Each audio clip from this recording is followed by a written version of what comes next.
episode 408 of Good Luck High Five. That's right. You're listening to a podcast that's for you if you play Magic the Gathering. Hopefully you're enjoying it, but if you're not enjoying it, well, we're still a podcast for you, I guess. I'm one of your hosts, Maria. I'm another one of your hosts, Megan. And on today's show, we're heading back in time. That's right. We're doing a little bit of a draft retrospective inspired by last week's draft throwback video. Yes. Where we battled some of Maria's old greatest hits draft decks. Yeah, if you haven't checked it out yet, check it out on our YouTube channel, youtube.com/goodluckhighfive. It's our flashback draft battle video, including my very first draft deck. It was a trip down memory lane for sure. It really was. And what a fun time. It was so fun and great to play some paper Magic again. Yeah. So we were inspired to look back over all of the past draft formats that we've been around for. Yeah. And to kind of remember, like, what were the hits? What were kind of the bummers?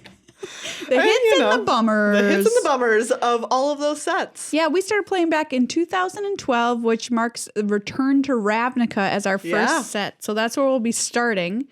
And if you're watching the video version of this, you might have noticed that we have a bottle of alcohol between us. That's right. It's a bottle of mead. It's not just anything, Maria. It's mead. Yeah, we got some lovely mead from a wonderful listener. Thank you so much for this. We're going to be taste testing it on the show. And by taste testing, I mean drinking it because I already took a sneaky sip and it is really, really good. So check it out. We've got Snowy Hive mead here. This is a vanilla cinnamon chai. Ooh. It is a delight, everybody. Sounds really good. And of course, in true Good Luck High Five fashion, we'll pair it with some fine Reese's Pumpkins sent to us by another listener. Listeners, you have provided this feast for us today. Yes. And just know that if you're looking for the perfect pairings. Right here. This is the kind of expertise that you can expect in that area. We truly are sommeliers. Yes, we are. We have nothing if not very sophisticated palates. But before we start our show, a big thank you to everybody who's a member of the GLHF family over on patreon.com/GLHF Magic. That's right. Thank you so much to everyone who has become a patron, especially in 2020. Yep. It just means so much to us to have your support, to be able to keep doing what we're doing. So thank you so much. Thank you so much to everyone who is already a patron. And if you're not yet, consider becoming one, perhaps before the end of the year. Because, it just means so much to us. We just want more family members. Exactly. Honestly. Especially as we're staring down the barrel of another couple of weeks of probably being locked up inside of our homes. That's so true. While we record virtually again. Yeah. Send a little cheer. Send a little cheer our way as a holiday present if you want.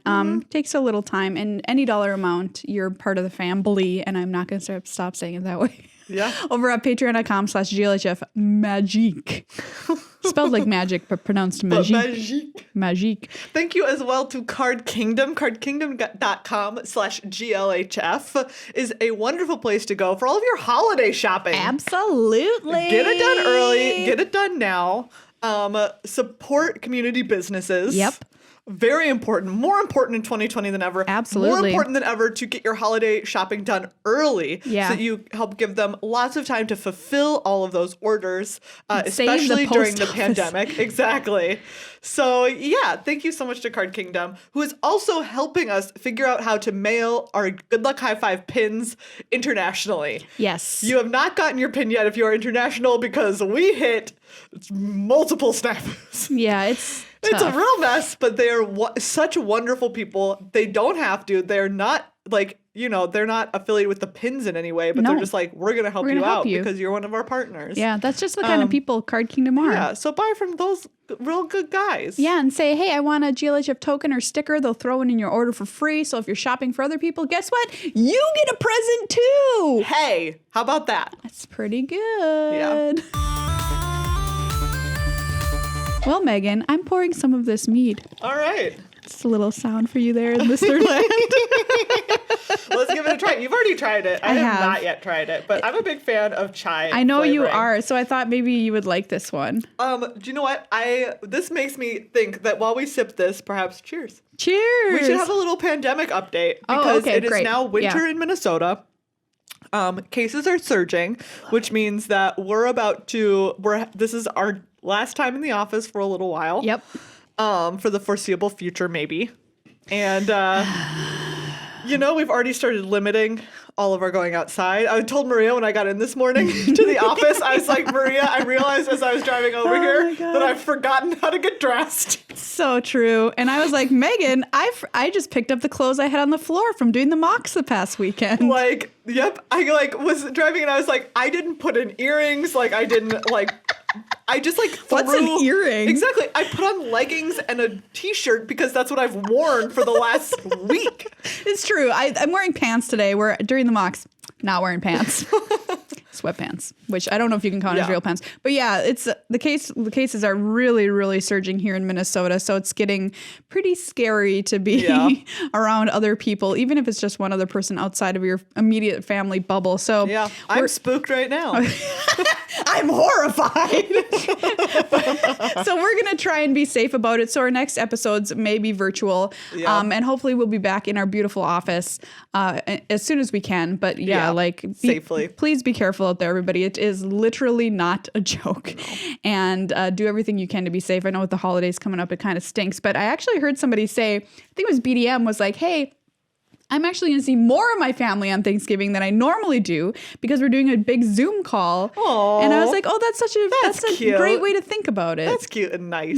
If you like your family, that's the kind of cool bonus of having to do it virtually. Anyway, this is good mead.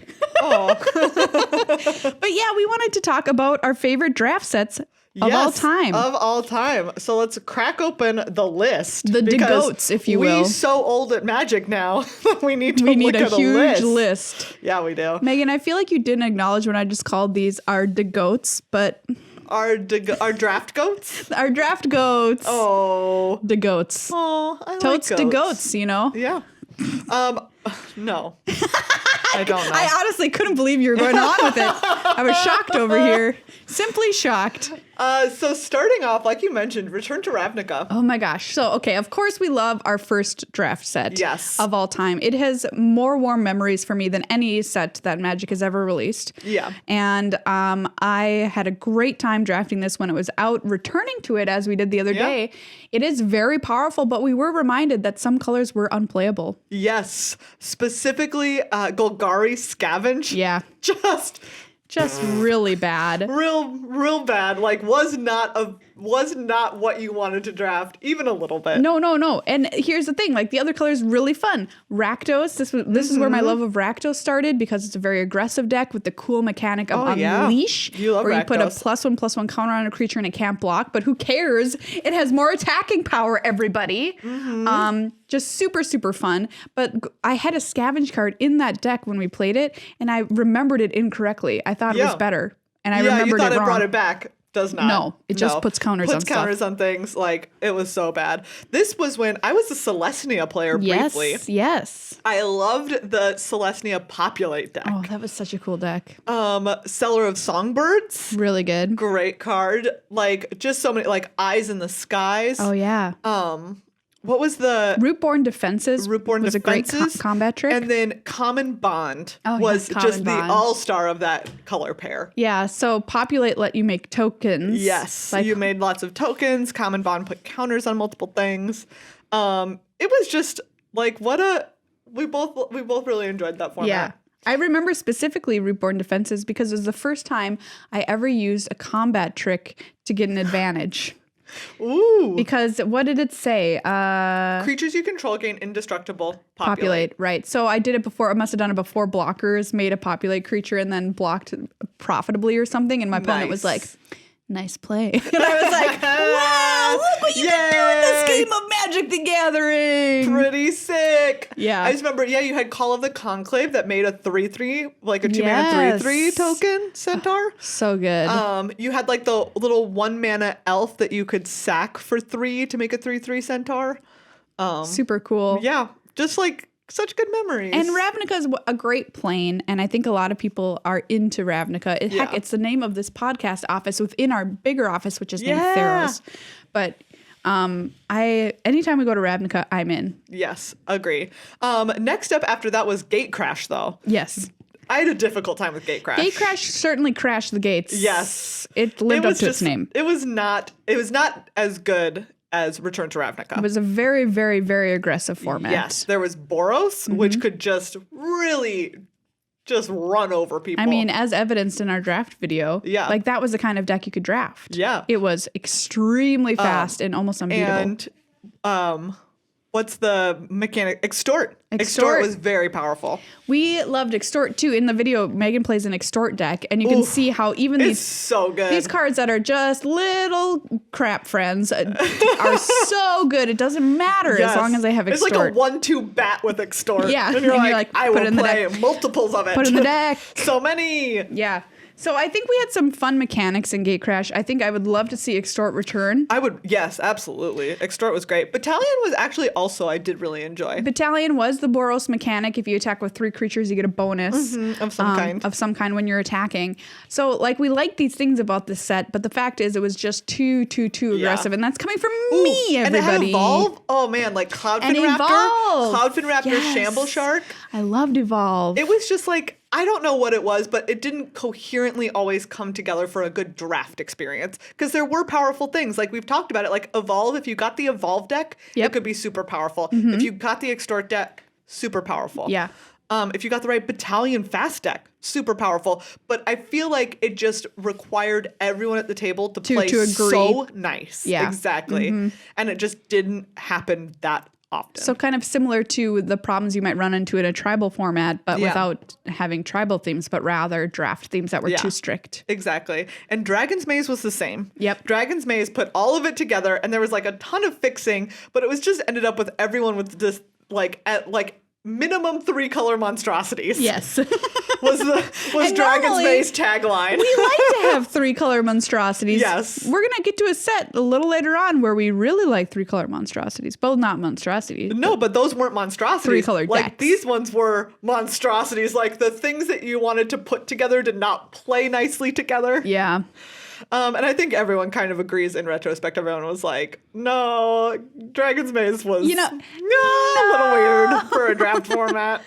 The next set we're going to talk about is Core Set 2014. Yeah, and we're not going to touch on all the core sets, but this one was very memorable because it was the core set with opportunity. Literally one card made this set memorable. And this is when I realized that I was like a card drawing player, that I was a blue player. Yeah.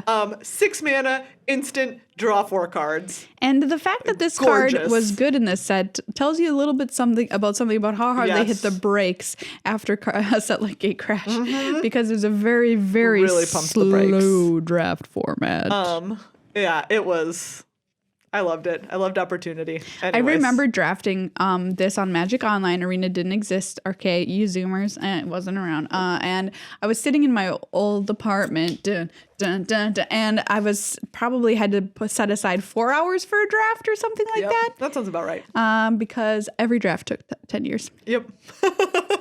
And then we jump into Theros. A draft set that I remember so fondly. What a great draft set this was. I think Bestow was like the first mechanic I fell in love with. Bestow is a fantastic mechanic. It's so good. I adored it. I still adore it. I still wish that we had seen it when we went back to Theros. Me too. I cannot wait for the next day that we do. They've got to bring it back the next one. Yeah. It's so cool. Bestow was where you would have a creature, but it had a bestow cost on it. And if you cast it for its bestow cost, it was an enchantment that you enchanted another creature with. And then when that creature died, the enchantment fell off and became a creature again. So like no downside, basically. Yes, it was amazing. Nimbus Naiad. Nimbus Naiad is the one that I think of. 2 and a blue for a 2/2 flying. And its bestow cost was 5? 5 or 6. Yeah. Maybe 6, I think. That sounds right. And it gave a creature +2/+2 in flying. So good. So good. Very flexible. Oh. And I think here is kind of where we also start to see R&D really thinking about how do we make it a priority to have mechanics that are good at various stages of the game. Yeah. And help out with mana issues, which is going to be a recurring theme as we continue through these sets when they really start to try and make that happen almost every single set. Yeah. To make your mana woes a little bit better so that there's less non-games of Magic due to mana. Yeah. Born of the Gods, not super memorable, to be honest. But then Journey into Nyx came around. Loved Journey into Nyx. Yeah, this is back when blocks came out in 3 sets. Yeah. So, and this happened a lot. This is why they moved away specifically from 3s, because you would have, they said there was always one of the 3 that was just not just it. a real pooper. Yep, just like real bad. We talked about it with the 3 from Return to Ravnica. Yep. Like Dragon's Maze, real bummer. Okay. Born of the Gods, it wasn't a real bummer, but like just not memorable. I don't remember anything about Born of the Gods. You know what? I want to Google right now mechanics from Born of the Gods. All right, let's look at it. Literally I don't even know. Don't remember. All right. We can look at some cards on Scryfall from Born of the Gods. Yeah, if you ever want to look up cards and you don't know about Scryfall, hey, we're here to tell you it's the best card Magic search engine that exists. Yeah. And we are proud supporters of them on Patreon. Okay. It had Heroic still in it. Okay, I like Heroic, obviously. Yeah, we really liked it. It was where you got Brimaz. Oh, Brimaz, King of Rascals. He was in there. What a good kitty cat king. Yep. Let's see. It still had Bestow. It just kind of looks like it was like Theros also. Right, is this like where there's mechanics like Megamorph? Oh, Don't worry, that we're was gonna get to that. in cons. We're Yeah. gonna get to that. Oh, Inspired. I couldn't even tell you. you what this does. What does it do? Here's one that I remember. This card, Airy Worshippers. Okay. 3 and a blue for a 2/4, Inspired. Whenever Eerie Worshippers becomes untapped, you may pay 2 and a blue. If you do, put a 2/2 blue bird enchantment creature token with flying onto the battlefield. Oh. So when something became untapped, you would get an effect. I get it. So weird. Yes. Like it's waking up and it's like, I have an idea. Yeah. Or it just attacked and then now it's inspired, like the gods have inspired it or whatever. I'll make a bird. It was also the format where we had the archetypes. Archetype of Imagination, which is a creature that is like an enchantment creature, but instead of having bestow, it gives all your creatures. Oh, sure. So this one is creatures you control have flying. Okay. On a little 3/2 flyer. Wow, I would do so bad on a Magic quiz because you would have been like, what is Inspired? And I would have had, next time don't tell me. I'm going to guess what it is and I'm going to be so wrong. And I literally played this set probably, so many times. Yeah. And Tribute. I don't even know what this is. This has got to do, you've got to pay colors to get something. You're paying tribute by paying mana. No. Okay. I remember this card. 3 blue. Siren of the Fanged Coast. Like now that I've read it, I remember it. Flying 1/1. Tribute 3. As this creature enters the battlefield, an opponent of your choice may place 3 +1/+1 counters on it. When Siren of the Fanged Coast enters the battlefield, if tribute wasn't paid, gained control of target creature. Oh, so your weird. opponent could choose to put counters on something, and if they didn't, then something else happened. Weird. Okay, that's bizarre, and I have no memory of it. Not remember None. it at all. Also, Theros, like base Theros, we forgot to mention Monstrosity. Yep. Which was a big one. Wow. I don't think if you had given me half an hour to sit here and think of Born of the Gods mechanics, I think if you had given me a week to think of Born of the Gods mechanics, I would not have remembered Tribute. No. It's bizarre. Your opponent, that's very, very strange, giving your opponent. I kind of like it in retrospect. Do I, but it's very weird. I can't believe it was real. Oh, this is a real throwback, man. Wow, Megan's having a time over here. Well, anyways, that was Born of the Gods with some mechanics that we don't entirely remember. Yes, exactly. But then I did like Journey into Nyx. Okay. Journey into Nyx was great. It was where we got the 2-colored gods. Oh, cool. Where we started seeing those. It also had it had Strive, which was more of an aggro mechanic. We actually saw it on all kinds of sorceries or instants. Like a Johnny's Presence, 1 white instance. Don't remember it. Any number of target creatures each get +1/+1 and gain indestructible until end of turn. Strive, a Johnny's Presence costs 2 and a white more to cast for each target beyond the first. So you could literally target, it wasn't just kicker where you could target like where you kick it once. Yeah. It's kind of like multi-kicker, Multi-kicker. where you could choose to pay multiple times. To target as many things as you would mana Exactly. So you could pay yep. 1 white for this and target one thing. You could pay 2 white, target 2 things. Sure. You could pay 4 white and target 3 things. As I'm looking through these cards, I think I'm remembering this set. Sometimes we evaluate draft sets by, once we've played with them a little bit, saying, is this a Prince or a Pauper format? Yeah. Which is like, do your rares and your mythics really define the format? Do you need them to have a good draft? Or can you make a great draft with just commons and commons? I'm remembering this being a very princely format. Yes, absolutely. Dictate of Heliod. Yep. This one had the dictates. This one has 3 white, enchantment, flash. Creatures you control get Flash! +2/+2. Like what kind of idiocy is that? I said it. She just said it. I said it. She went there. Let's see. So we have Strive, we still have Heroic, Bestow, but this was Constellation, and I did love. You really like Constellation. I really liked it because there was, it also had Scryfish. Sigiled Starfish. Sigiled Starfish. This was kind of the all-star of the set. Yes, 1 in a blue for an 0/3, tap Scry 1. And That card was an all-star. The card was so good. That card was so good. And it's got staying power with a few of these cards, like Brain Maggot still sees play today in some older formats. Yeah, and then the card that I'm thinking about that I loved to draft was Grim Guardian, which was a Constellation card, 2 in a black, enchantment creature zombie, 1/4, Constellation. Whenever Grim Guardian or another enchantment enters the battlefield under your control, each opponent loses 1 life. Okay. And so you could cast, like, you could do this just like, you could draft these as a common, and you just draft a Constellation and deck you're just like, that's ping, all ping, about ping, draining ping, ping, people. ping. Great. Yeah. I love it. So that's like my big memory. And this is one of the first draft formats that I was wildly successful in for an extended period. I remember this is when I started playing 8/4s.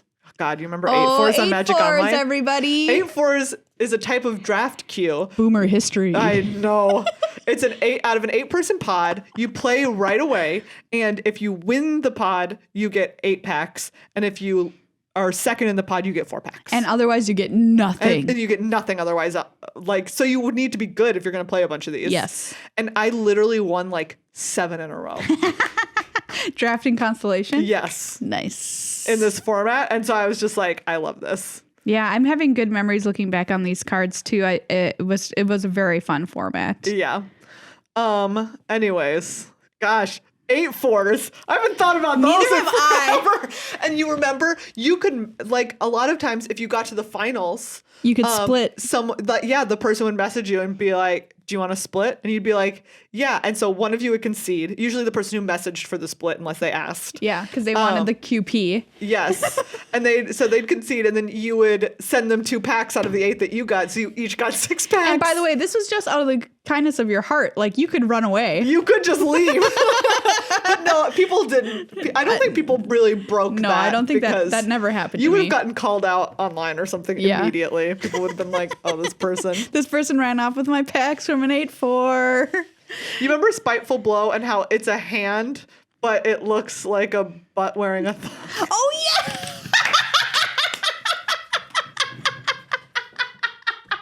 Just someone butt stomping a bunch of zombies. That's what it looks like. Oh, wow. I hadn't thought about that, but I'm pretty Me sure neither. But like people talked about it all the time. For sure. That's the memory from Journey that into is, in Nyx. fact, a spiteful blow indeed. Getting butt stomped. Oh, anyways. That's Journey into Nyx, everybody. Yeah. Butt stomping for the ages. Wow. Oh, next up comes the first really excellent draft format that we got to experience. Yeah. Like, truly just so good. This one has gone down in the annals of history as one of the greatest draft formats of all time. And it'll be at the top of people's lists constantly. Khans of Tarkir. So good. AKA Tons of Tarkir. Yes. I can't believe, now that I think about it, this is the first time we encountered Morph. Yep. And I can't believe we haven't seen it since. Considering how good of a mechanic it is. Yeah. Morph Other than is excellent. It's really, really good. And we're not counting master sets or anything like that in these. But Morph is once again an example of having R&D try to address mana issues and give you playables early in the game that once you have enough mana, they're still relevant. You flip them over, morph, and they become their actual creature. One of the great mechanics of all time. Oh, so good. And it was in Khans of Tarkir. And it was so good. So Khans of Tarkir. It was also our first big, correctly done 3-color format. Yes. You could draft really cool decks. 3-color was not a problem. You didn't really have to worry about fixing. In fact, you were encouraged to be in 3-color. Yes, it was. These were the wedges. Yes.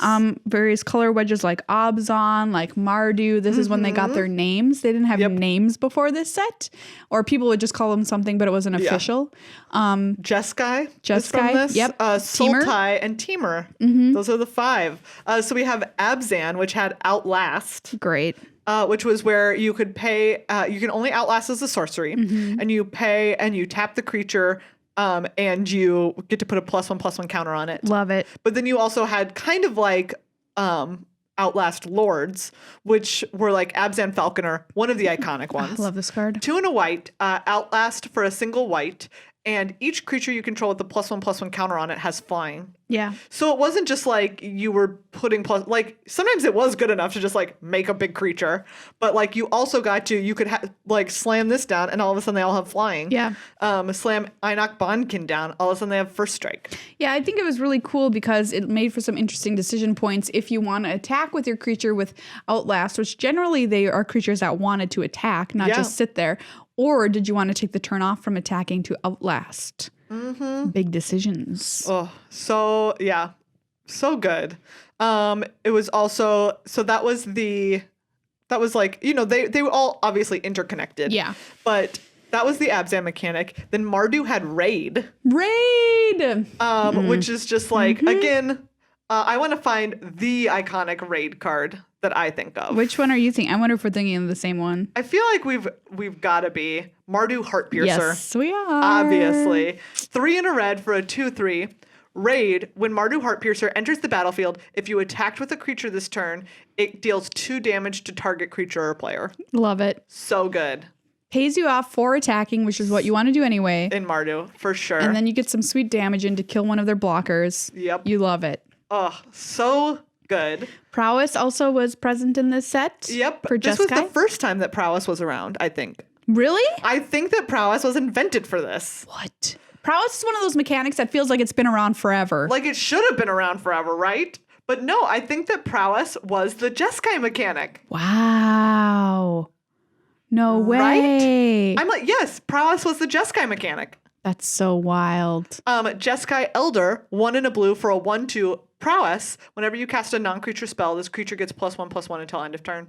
Love it. So good. Very, very, very simple and very, it just makes sense. It just makes sense. And for Jeskai colors, which is red, white, and blue. Gosh, like even just looking at this, I'm like, I miss this. I can't wait. Get Khans on Arena. I know. What would be up next? So what have they added? They've added Amonkhet and they've added Kaladesh. So what do you think's next? If we're going backwards, let's see. Dominaria? That was on. But that already was. But Kaladesh was also, remember, back in the day. Oh yeah, you're right. But it was before it was like when it was even like pre-beta, really. Yeah. So I feel like Dominaria is probably the answer, right? But we could draft Dominaria. You know what I'm saying? Oh yeah, you're right. So, but like oh man, I don't know. So what would come before that would be Spooky Moon, which we haven't gotten to yet. Spooky Moon, Eldritch Moon. Okay, well maybe one day. Yeah. Sultai had Delve. Delve. Which was became a big player in Modern. Yes. They had to ban a card in Vintage from this set. They had to ban specifically a common, and where is it? It's my favorite card of all time. Everyone knows it. There it is. Treasure Cruise. 7 and a blue. Sorcery. Draw 3 cards. Delve. Each card you exile from your graveyard while casting the spell pays for 1 generic. And so it was a problem. You might have said it was such a problem. Surely this is a time walk that's okay to play. It costs 8 mana, quote unquote. No, not safe. You mean an ancestral recall? Yeah, surely. No, it costs 1 mana. No, it costs a blue. In modern and vintage, it costs 1 mana. It is just ancestral recall. Oh, so good. No matter how you try and print ancestral recall, people will break it. No matter what you try and do. Yeah, it'll just continue to be good. They're like, oh, this has got to be safe, right? It costs like 8 and like you have to have so much in the yard. No. Guess what? If you were able to only pay 1 for it, it was bad. And then Temur had Ferocious. Oh, yes. Which was, you got a bonus if you controlled a creature with power 4 or greater. And this is really the set that kind of established me as, like, obviously I'm a Rakdos player, but Temur in this set is where I felt the absolute most at home in draft. Yeah. I drafted it any time it was even remotely possible to draft Temur. Yeah. I wanted to draft Temur. And these wedges had great leaders of them, cons, which were super fun. Like if you open one in draft, you could try and force it or make it happen, or get super happy if it got passed to you. Remember Sagu Mauler? Sure do. The bombiest bomb. The bombiest boy. 4 green blue for a 6/6 trample hexproof. Morph 3 blue green. Great. So you just had this little 2/2 morph creature, and your opponents had to live in fear. Like, could that be a Sagu Mauler? And when they flipped it up, and you're like, gosh darn it! It was a Sagu Mauler. Oh, Maria, we haven't even, there's so much to talk. Like, we could spend an entire episode talking about Concept Tarkir. We really could. Secret Plans was this enchantment, green-blue. Face down creatures you control get +0/+1. Whenever a permanent you control is turned face up, draw a card. So you just draft Secret Plans, and then every morph creature that came your way, every morph creature, every dual land, you didn't care. That was it. I feel like this was the start, correct me if I'm wrong, of people having the conversation about draft around uncommons. Oh yeah, I feel like this is pretty high. Like it's got to be one of the iconic draft around commons. It absolutely is. Or uncommons, I mean. Because this is kind of like when you open Secret Plans, you didn't want to take your rare, you didn't want to take your mythic, you wanted to take Secret Plans, and you wanted to make it happen. So good. And since then, I think R&D has gotten the message that people love doing that in draft. And so we've recently been blessed with cards that allow us to do that in draft formats because it's just so fun and rewarding if you can make it all come together. Oh, and just like all the fixing, you had the tri-lands. Yep. Which just came into play tapped and made 3 colors of mana for that wedge. Fabulous. There were all of the common lands that also were 2 color and that you gained a life when they came into play. Maria, I miss this format. Put cons on Arena. Do you see what's happening to Meghan? If you could give me an option right now of drafting any format ever. Cons. I think that right now I would choose cons right at this moment. Like, I'm just so... I'm like looking behind me. I'm like, do we have a box? I don't think we do. I think we do somewhere. I think Rob gave us one. Gosh. I mean... right here. Can help. Nope, that's Gatecrash. Oh, wait, that's cons. Yeah. I knew he did. Maria. I'm getting it out. Guys. We're just going to hold on to it for a minute. This is not just, sorry everyone, we've derailed our draft retrospective. It's now a cons retrospective. Cons retrospective exclusively. But yeah, thank you, Judge Rob. Yeah. I knew we had one in here. So Meghan, once we can get 8 people together again. We're going to do this. I'm so excited. I'm so excited. You're pre-sighted. I'm pre-sighted because it's going to be a long, long time. Yep. All right, so after cons, what happened? Okay, I mean, we had the bummer of the set, which was Fate Reforged. Yeah, you gotta have the bummer in there. Not memorable. Dragons of Tarkir, which was cool, though. What was cool about that? Dragons of Tarkir, so this...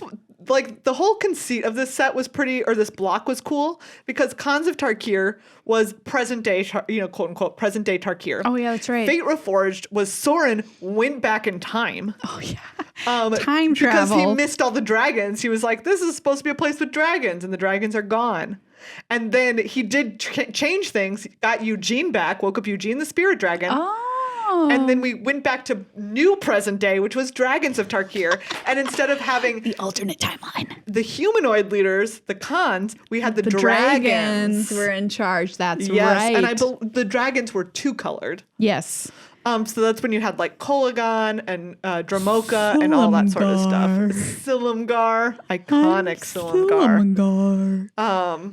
Anyways. Yeah, but nothing could really ever beat triple cons. It was so good. It was so good. And each of these, right, Cons of Tarkir, these 3 were each their own triple format, right? Gosh, I don't remember. Yeah, Or was it like 2 Fate and 1 Cons and then... Man, so you made me remember that used to happen. Yeah, like it wasn't always it wasn't one of each. Up, yeah, one of each. I think I want to say Fate Reforged was like 2 Fate Reforged. Gosh. Or was it just...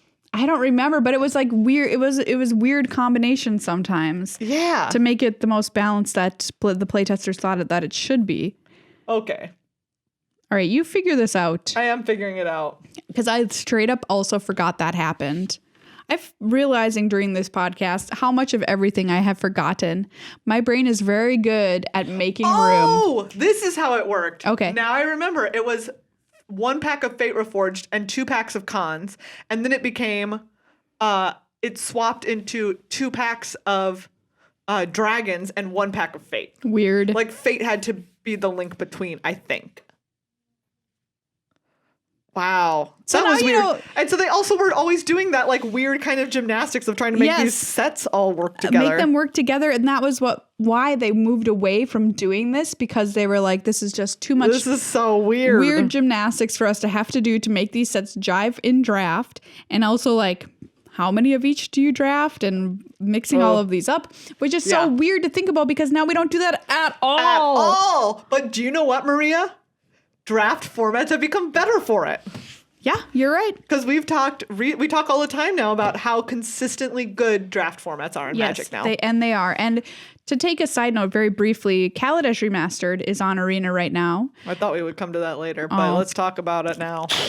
Let's talk about it now. I mean, you brought it up about like, hey, draft is better now. And I think one of the things we can point to is playing Kaladesh Remastered over these past few days. It is not of the caliber. Has reminded me. Yes. Yep. Absolutely not. Even though it's a remastered set, there's only a few cards that are missing and only 1 card that's been added. So it is essentially just Kaladesh. It does not change it enough. No, and it was not the greatest draft format. I'm remembering. We'll come to it in a minute. We'll come to it. We had Magic Origins, which was for a time going to be the last core set ever. Yep. They're like, this is it. We're done. Core sets are boring. We don't want to print them anymore. Yeah. Magic Origins was cool though because it was when we had the flip planeswalkers. Yeah, they were little creatures on their front faces, and then they would transform. And become planeswalkers. And so that one was cute. Like, that was cute for that. It was a very nicely done core set, I will say. It was like a really good one. Yep. It was just solid. It was solid. Fun to play. And I just watched Jace Vryn's Prodigy in action this past weekend. That card is great. And yeah, from Magic Oranges, as we called it at the time. That's right. Then we hop over into Battle for Zendikar, which is not wildly memorable to me. I'm sitting here trying to remember one single solid. Awaken. Okay, I did like Awaken. That was a cool mechanic. This was also the next draft format where I went on like a hot streak. You were on a tear. Oh, man. Then I must have sucked at it because that's how it goes. If you're good at it, I'm not good at it. That's just how it happened. Really? I think so. I remember saying that at one of our old shows. I feel like that is kind of true because you are good at the draft formats. Sometimes I'll be like, why, like this draft format, I'm so bad at it. And you're like, I'm just doing normal things and it's great. It's probably because we like to draft different decks for the most of the time.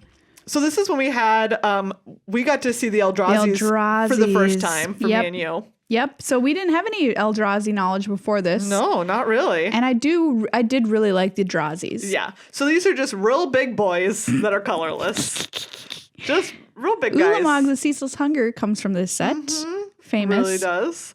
Void Winnower, which was an iconic card of the time. Really bizarre card. 9 mana for an 11/9. Your opponents can't cast spells with even converted mana costs. Your opponents can't block with creatures with even converted mana costs. So you can't even. You can't even. That was the joke with that card. Yeah, I remember, like, this one was, like, fine. Yeah, I really liked I think, for me, the flavor of this was the most successful thing with the Eldrazi was really cool. And these Eldrazi's... This set had Landfall, which I did not remember. Oh, it did? Yeah. Wild. Yeah. Okay, Landfall was back, I guess. Wow, did not remember that at all. It had Rally, which was allies. Yep, an ally mechanic. Yep. So an aggressive kind of leaning mechanic for sure. Yep. Huh. But Awaken was definitely the one that I remember. That let you awaken a land into a creature. Yes. So you had stuff like Planar Outburst. This is an iconic one. 3 white, destroy all non-land creatures. Awaken 4, 5 white. If you cast this spell for its awaken cost, also put 4 +1/+1 counters on target land you control, and it becomes a 0/0 elemental creature with haste. It's still a land. Yeah, so you sweep the board and make a land that you can attack with, probably. Which is pretty cool. I liked Devoid in this set, which was the Eldrazi mechanic, which meant that the card has no color. Even though it had a color in its casting cost. Yeah, very strange. Yeah. Ingest. That was one that I forgot. I also would never have remembered What was Ingest, though? So whenever this creature deals combat damage to a player, that player exiles the top card of their library. And then there were cards that if you could move a card from exile into the graveyard, you got a bonus. Oh, yeah. I'm trying to remember. Like, I'm trying to find an example. I would draft this set again. I would also draft this set again, actually, which I'm like, yeah, remembering. There's lots of powerful cards in here which wound up making their way into Modern, which ruined the format for a brief period of time. It really ruined it. It ruined it big time. It's what we refer to as Eldrazi Winter. Ooh, Oath of the Gatewatch is actually what did that. Because Battle for Zendikar is the classic big Eldrazi's. And then the littler ones came? The little ones came in Oath of the Gatewatch. Maybe it's just because I saw some here that had been used in Modern at the time, but they probably just took a couple. I forgot that this is the set that gave us Part the Water Veil, a.k.a. a win condition for taking turns in Modern. Oh, boy. 4 blue, take an extra turn after this one, exile Part the Water Veil, awaken 6 blue, and then you make a 6/6. Great. Great. I'm trying to find, like, the cards that I swear there were the cards that wanted you to move a card from exile into their graveyard and then you got a bonus, which is why Ingest mattered. I mean, like, I hope you're not Ingest at suggesting that because I don't remember it at all. Converge, which is where, like, here's Royal Mage's Trick. 3 and a blue, instant, converge. Creatures your opponents control get -X/-0 until end of turn, where X is the number of colors of mana spent to cast Royal Mage's Trick. Weird. Yeah, so there were like multiple things like that. Okay. Never drafting it. Come on. Did you just hallucinate this mechanic? Did I? No, I mean, I didn't hallucinate Ingest, right? It's here. Ingest exists. I will give you that. I see it on these cards. But I don't see any positive for moving something from exile into the yard. Maybe it just was on a card. Here it is. Mindraker. Here's an example. Okay. 3 and a black, 3/3, devoid. When Mindraker enters the battlefield, you may put a card an opponent owns from exile into that player's graveyard. If you do, each opponent discards a card. Sure. Okay. You found it. I found one. It's just not keyworded. No, it's not a keyword. But that was why, like, Ingest was the keyword. Sure. And then there were cards like this. Payoff. Because usually Ingest, you would be like, who cares if you're exiling one card when this creature deals damage? Yeah. And the answer is because there were cards that would put them from exile into the graveyard for an effect. I'm getting nostalgic looking at these sloopy, weird Eldrazi's, I've got to say. I kind of want to draft it. Yeah, I wouldn't mind this. Here's an iconic one. Wasteland Strangler. Oh, yeah. 2 and a black for a 3/2. When it enters the battlefield, you may put a card an opponent owns from exile into the graveyard. If you do, target creature gets -3/-3 until end of turn. Yep, there you go. There we go. Like, great that's payoff. Like iconic. Wow. Yeah, I would draft this set again. Battle for Zendikar. We didn't remember it at the start of this, but now I want to play it. Yeah, same. I'm remembering some fun times with this set. Nettle Drone, that was a great card to draft. Tap it to deal a damage to each opponent. When you cast a colorless spell, untap it. Great. Loved it. Yeah, man. I would do this. Ooh, Touch of the Void. Remember this one. 2 and a red, sorcery. Deals 3 damage to target creature or player. And nobody ever remembered that it went to the face. Yep. Wow. All right. Battle for Zendikar. What a trip down memory lane that was. Gosh, at the start of this, we were like, Battle for Zendikar, get bent. But now we're like, Battle for Zendikar, you're all right. Okay. And I feel like Oath was not as good, right? Was that the next one? Yeah. Oath of the Gatewatch was like the second part. Oh, yes, because then all the planeswalkers took the oath to defend Zendikar from the Eldrazi. Blah, blah, blah. More Eldrazi. Yes, this is where you got things like Eldrazi Mimic. And Matter This is when we got Reshaper. wastes that specifically tap for a colorless mana, and everyone's mind was blown. Yep, because then you couldn't say colorless when it was like some one in a circle and blue. Yeah. You had to say generic. And It's generic because colorless is now its own thing as of this. that's right. Matter Reshaper, Reality Smasher. I think it was cool that we got Thought-Knot Seer. Yeah, Thought-Knot Seer. That we got a different kind of mana. Yeah, essentially absolutely. in this set. Eldrazi Displacer. I do remember, like, this set wasn't, like, it had some cool stuff, but it wasn't as fun to draft. You have a better memory than me. I just, you know. I'm like, look at all these little friends. Oh, Cohort? Definitely one of the hardest sets to find a cutest card in, I do recall. remember that. I do remember that for sure. It was probably just some weird Eldrazi. I don't remember. There's some cutest Surge? card historians out there that probably do remember. You remember this? This is the first time it referenced a teammate. Because Surge was an additional cost. Like on, let's see, Crush of Tentacles. This was a mythic. 4 blue. Return all non-land permanents to their owner's hands. If Crush of Tentacles Surge cost was paid, put an 8/8 blue octopus creature token onto the battlefield. And this one had Surge for 3 blue. You may cast this spell for its Surge cost if you or a teammate has cast another spell this turn. Why was that? What do you mean, why was that? Did they just want to make two-headed giant? It's for two-headed giant. So strange. Right? And it was like the first, it was like one of the first times that they were ever like, oh, I don't know. I guess if your teammate has done it, that's fine too. Whatever. Weird. Yeah. Honestly, I remember loving, Inverter of Truth has now become a thing. Yeah.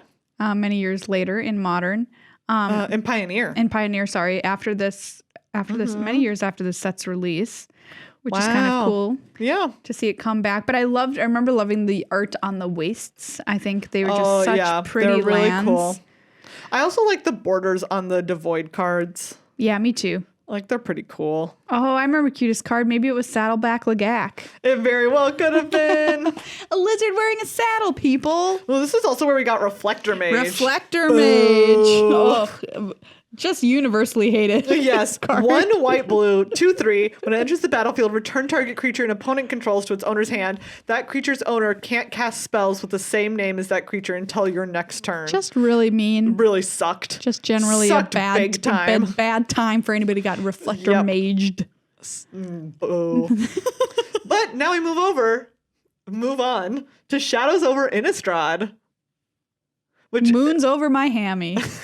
Which was the first time that we got to go to Innistrad. Yeah, so Innistrad happened right before we started playing Magic. And in fact, I recall... And everyone talked about it because they loved it. Everyone loved Innistrad. How it was the greatest draft ever. And we had to just been like, I guess you're telling the truth because we never experienced it. I remember we did draft it once at our LGS, like maybe a few weeks after Ravnica had come out. Like they did a Halloween... I don't know what it was. But we did draft it and I had no idea what it was doing. Yeah. Absolutely none. This had Delirium, which cared about 4 or more card types in your graveyard. So there are lots of ways to put cards in your graveyard. This had Avacyn transforming into Murderson. But it was when we saw flip cards that weren't just the werewolves that trigger on like how many spells have been cast, like none or 2. But this one was when a non-angel creature you control dies, transform Archangel Avacyn at the beginning of the next end step. Yeah, and so Avacyn was a huge player in Standard, and you had to really think about, what am I doing? Do I want to kill something here? Avacyn's going to transform. Oh, that won't be good. It deals 3 to everything. Yeah. To each other creature and each opponent. Something that's cool I'm remembering from this set is that Wizards was starting to ramp up the way they revealed sets and like spend more money on it. And so they had escape rooms at GPs where you had cards and then cards would get revealed at the GPs, like, and you would have to do the escape room. It's super cool marketing stuff, and I'm sad I never got to do one because that seems pretty awesome. Declaration in Stone is one of my all-time favorite cards that was ever printed. This was one of my favorite Standard decks, and it basically let you exile target creature and all other creatures with the same name as that creature. So you could really hose people for going all in on stuff in Standard and only only cost 2 mana, so it was very mana efficient. But it does make a clue token for each one that you exile. Yes. Because this set had clues, which I loved. Clues were artifacts that for 2 you could crack it, so you could sacrifice it, and draw a card. And remember this, we were all trying to solve the mystery of what was going on Innistrad. Why were all the angels going crazy and becoming evil? Yes, and everyone was like, maybe it's what's his face in Dark Depths. Merit Lage. Merit Lage. Maybe it's all this stuff. It was Emrakul. It was always Emrakul. It was always Emrakul. Which is what happens in Eldritch Moon. Yep. Spooky Moon. Spooky Moon. Which was, yeah. I did like this one. I don't remember. We got to see Madness. Madness was a cool mechanic. Which was cards that you could discard. Like if for some reason you got to discard that card, you could pay its Madness cost. And then you still cast it. Yeah, you still get the cool effect. Really, like, I like Madness. I think Madness is a very cool mechanic. And I think it was neat because this is the first time I heard your library described as your sanity. And so, and as you're discarding, getting rid of cards, you're going slightly mad. Going crazy. On Innistrad. I thought that was really neat. Yeah. Oh, man. What a cool set. I don't remember drafting it, but yeah, I must have. What is going on with my brain? I don't know, man. What is happening? Okay, Spooky Moon. Spooky Moon. Spooky Moon. Turns out Emrakul gets put into the moon in Spooky Moon. That's right. We did have some more colorless cards here, but they had Emerge, which was also a very cool mechanic. Oh, yeah. Because the idea is that like the Eldrazi were like inside people and then were creatures and then busting out. Super gross. So you had cards like Elder Deep Fiend was a very memorable one. Yep. 8 mana. Flash, or you could emerge for 5 blue. You may cast this spell by sacrificing a creature and paying the emerge cost reduced by that creature's converted mana cost. Oh yeah, that's right. And it burst out of their stomach like a chest burster on Alien. Exactly. We had Emrakul, the Promised End, who later had to be banned. By Emrakul. Yep. Because Emrakul cost 1 less for each card type among cards in your graveyard, and then you gain control of target player for their next turn. Oh, yeah, that's right. Oh, man. Like, those are what I remember. Oh, and it had the... Meld. Only a handful of meld creatures. Meld, so both your creatures become one giant big creature. If you put them together on the back of their card, they had the art? Yes. Remember, you turned them over and they each had half, and it became like a giant creature. Oh, wow. This is so cool because I remember in my sealed pool for the pre-release of this, I got 2 copies of, what was her name? Brizella? There was Bruna the Fading Light and then Gisela. The busted card. Yeah, so I had 2 of them. The Broken Blade. I had Gisela the Broken Blade, 2 of them, and 1 of Bruna, and they can meld into one giant whatever. So like Gisela is already 2 white, flying, first strike, lifelink, 4/3. And then if you had both that and Bruna at the beginning of your end step, they meld into Brizella. Yeah. Giant flying 9/10. Flying first strike, vigilance, lifelink. Your opponents can't cast spells with converted mana cost 3 or less. So basically me assembling this was not hard. Yeah. And people were just like, what? That's disgusting. Your sealed Disgusting, Maria. That's my memory of this set. Mm-hmm. Don't remember drafting it. Remember doing that in the pre-release. Oh, also because Bruna was 5 white for a 5/7, but she says when you cast Bruna the Fading Light, you may return target angel or human creature card from your graveyard to the battlefield. So you could just, if your Gisela was in the graveyard, you could just go and get her. Go get her. And what is it? Brizella, yeah, was the background of my computer for a long time, which if you know the art is just horrifying. Yes. We had Escalate, which I don't really remember that one.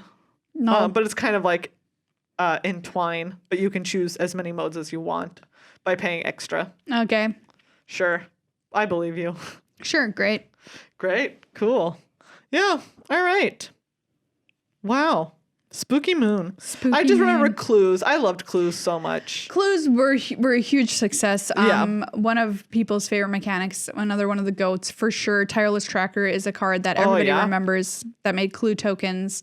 Yeah. Yeah. Oh man. What a card. What a card.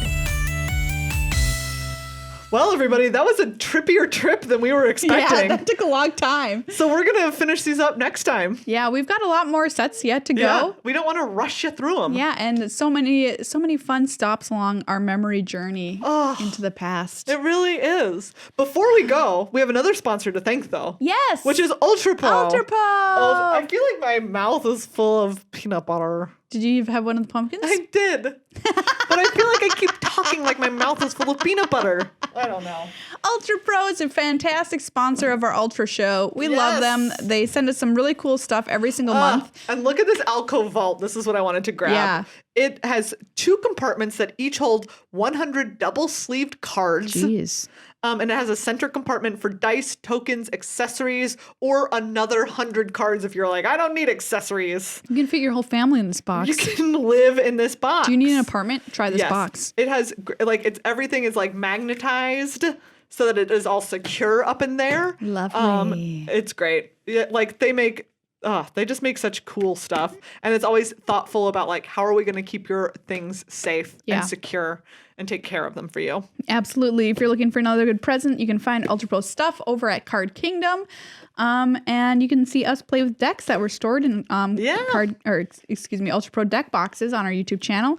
And this alcove vault is the real deal for somebody under that tree. Oh man. They'll be like, did you get me a brick? Yeah. And you're like, no, it's way better. Way better than a brick. You could make a house with it. That's this episode of Good Luck High Five. Thank you so much for coming along on our draft retrospective. Continued next week for part 2. Just part 1 today. Yeah. But wow, we didn't expect it to be a 2-parter, but here we are. Here we are. I mean, there's so many memories that we weren't even expecting to have that we had to deal with. Wow. A lot of yours appear to be repressed.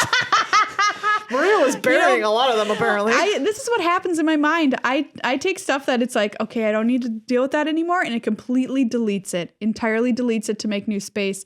I think this must be from it's like a hard drive. It's like a hard drive. I'm like, I got to free up space in there, get that old stuff out. Boop, goodbye. Boop, boop, boop. But yeah, going through these reminded me of such cool stuff that happened. Yeah. And I hope that we get to revisit some of these older sets on Arena in the future, which I know their goal is to have Pioneer on Arena. So we would ostensibly have all of these sets at some point.